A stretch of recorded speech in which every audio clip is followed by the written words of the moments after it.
Trinidad and Tobago defends its decision not to sign CARICOM's protocol on contingent rights. And in sport, West Indies B secure their place in the final of the first Global T20 Canada. I'm Dawn Paris, and this is the Caribbean in 10 for Friday, July 13th. I'll be back with the details in just a moment.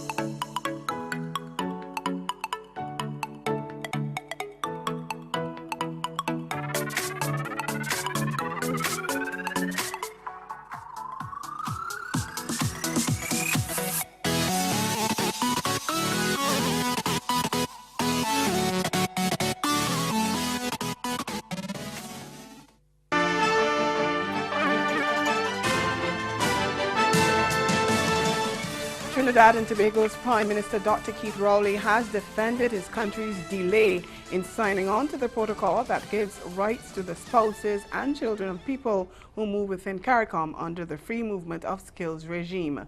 Jamaica, Barbados, St. Lucia, Grenada, Suriname and Haiti signed the CARICOM's protocol on contingent rights on the final day of the 39th regular meeting of the Conference of Heads of Governments of CARICOM in Jamaica last week.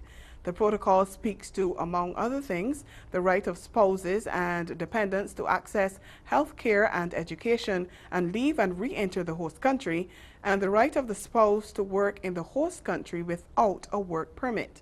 Prime Minister Rowley said at a post-cabinet press briefing yesterday that Trinidad and Tobago is treading cautiously and will sign on to the protocol once it is sure there are no legal issues in the way.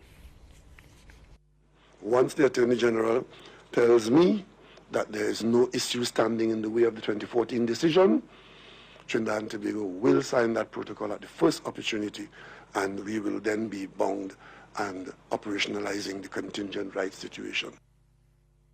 Meantime, despite a recommendation by the CARICOM Regional Commission on Marijuana that cannabis be decriminalized, the Trinidadian leader says that isn't a priority for his government. Presentation was made to the conference by those who did the work on marijuana. There are now discussions of marijuana as an economic entity. There are those who are arguing about marijuana as a harmless substance, marijuana as a medicinal breakthrough, and so on and so on. All of this, for the government of Trinidad and Tobago, is still, the jury is still out on the science of this, and therefore we will be guided as it evolves. The umbrella agency of private sector organizations in Barbados is warning citizens to brace for a far-reaching International Monetary Fund program. President of the Barbados Private Sector Association, Charles Herbert, put Barbadians on notice after a team from the Washington-based lending institution met with members of the business community yesterday on the final day of the IMF's fact-finding mission to the island.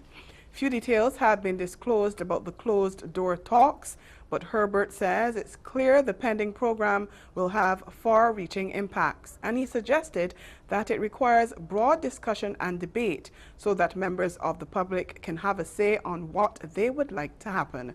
His comments came on the heels of a suggestion made earlier this week by President of the National Union of Public Workers, Akani McDowell, that job cuts may be unavoidable, even though his union hoped it did not have to come to that.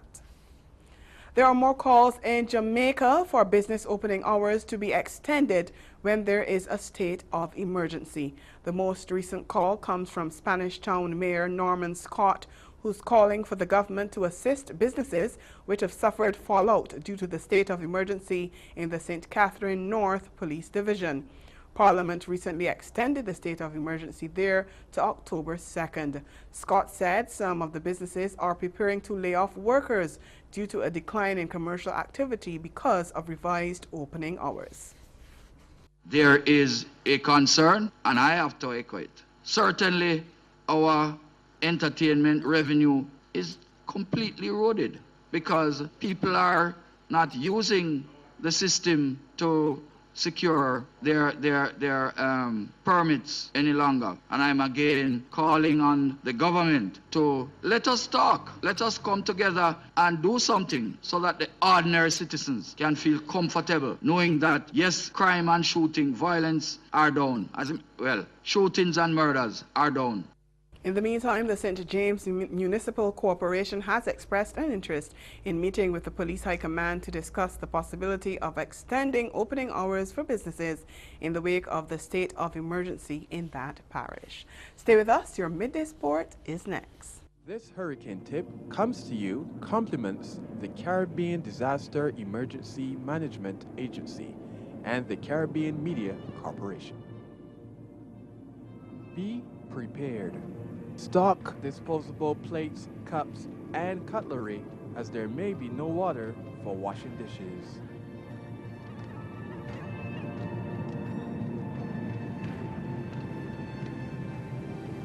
I finished! First time! No, I don't feel my leg. Waiting around, do ups and downs, waiting on something to happen. I just said. Yeah, no, not tired at all. It's 12 and a half minutes. It's a short race.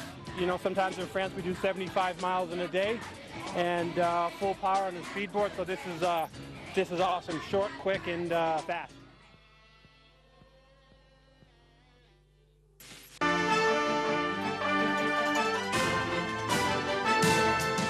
Continuing with sports now, teenager Sherfane Rutherford smashed a sensational 100 to hand West Indies B a dramatic last ball win as they chased down an imposing 216 to beat Chris Gale's Vancouver Knights by 6 wickets in the first Global T20 Canada qualifier in Toronto on Thursday. Windies B were down and out at 11 for 3 in the third over before the 19-year-old Rutherford took matters into his own hands. The right-hander belted 11 fours and 10 sixes, adding 130 for the fourth wicket, with the left-handed Nicholas Pooran, who struck 4 fours and a pair of sixes in a 28-ball knock. Rutherford finished on 134 from 66 balls to earn Man of the Match honors. With the Caribbean side needing a single from the last ball of the match, wicketkeeper batsman Anthony Bramble blasted left-arm spinner Saad bin Zafar over long on for the second 6 of the over to complete a remarkable run chase and put his side in the final. Bermudian Flora Duffy hopes to put injury behind her as she prepares to return to action in the latest World Triathlon Series race on Saturday after tumbling to 4th place in the standings.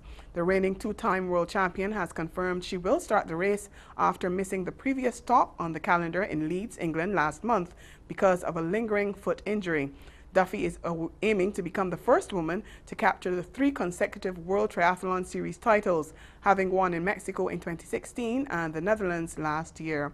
She is in 4th place on 2,000 points, which she earned by winning races in Bermuda in April and Japan last month after crashing out on the bike leg in Abu Dhabi in March. And that's Caribbean in 10. Join us again at 6:30 this evening. The Caribbean Newsline. Do have yourselves a good afternoon.